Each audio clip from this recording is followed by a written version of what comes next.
story or parable seems kind of strange to us, but in the sense of what a wedding would be like. But to people in Jesus' day, this would have been a perfect, ordinary occurrence, and they would have gotten the meaning of it pretty simply and pretty quickly, the analogy that he was making. This is not necessarily a story about a wedding. He's using a wedding analogy in the sense to drive home a deeper point of being prepared and being ready. But I think in order to understand really what Jesus is saying and where he's going with this, it's important for us to have some kind of cultural understanding of what weddings were like in Jesus' day. Marriage in our day is about two people who love each other, who commit themselves to a life together. And they decide that on their own. For the most part, they decide it on their own. And that's very important in our culture, that you enter into it freely, that you know what you're doing, and that this truly is a decision that you want to make and you truly want to enter into. Marriage in Jesus' day was very different. It was really more of a contract, an agreement, or an understanding, not between individuals, but between families. That there was something this family wanted from this family, and in order to obtain that, they had to give something, their son or their daughter, into a relationship. It was a melding of families more so than it was a melding of individuals. And so there would be this kind of understanding that a family would see something that they needed in another family, and they would promise their son, or they would promise their daughter. And the other family would agree to that and promise their son or their daughter, and there would be some sort of a coming together. They would have this ceremony in usually the bride's home, where there would just be an agreement to this, and then there would be a period of separation, where the bride would live with her family, the groom would live with his family, even though there was a legal agreement that came together. But before it could be completely binding, there had to be terms of the contract that were put together.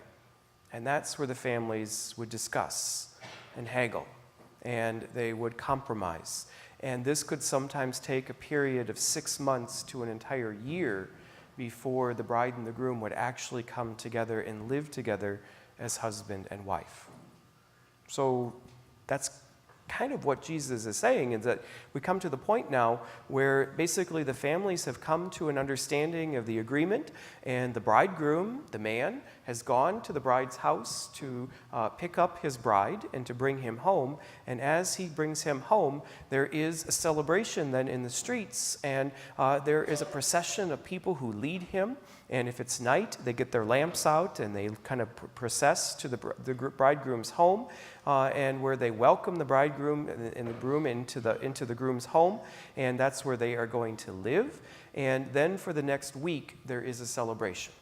The home is opened and people come in and they congratulate the bride and the groom on their coming together as husband and wife, and there's a celebration, there's food, there's drink, and all these different things. I would personally find it exhausting. But that's just the way the custom was. And in a sense, you never knew when the families were actually going to come to terms with one another.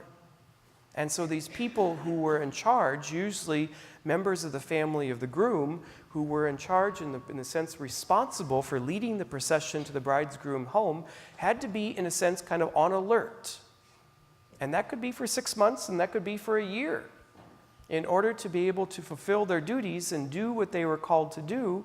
And that's the point that this is the story that Jesus uses, and that's why people would completely get this.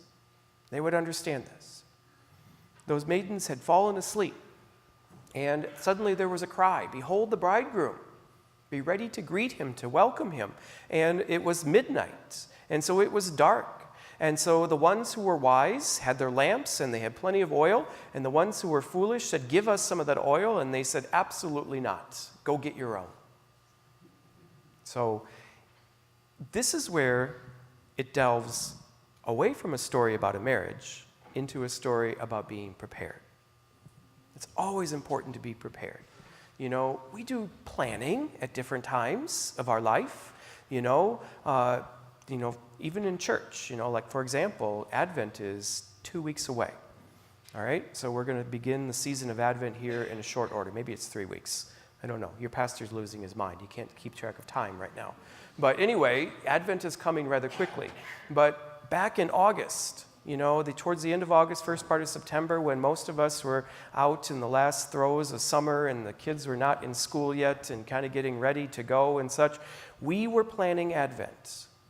Got together with some of the musicians and got together with some of the other people who are liturgy people in all the parishes, and we picked out themes, we looked at the readings, we picked out music, we put together that little booklet that we use for the season of Advent, and that's being printed right now and it'll be ready to go. But we did that months ago.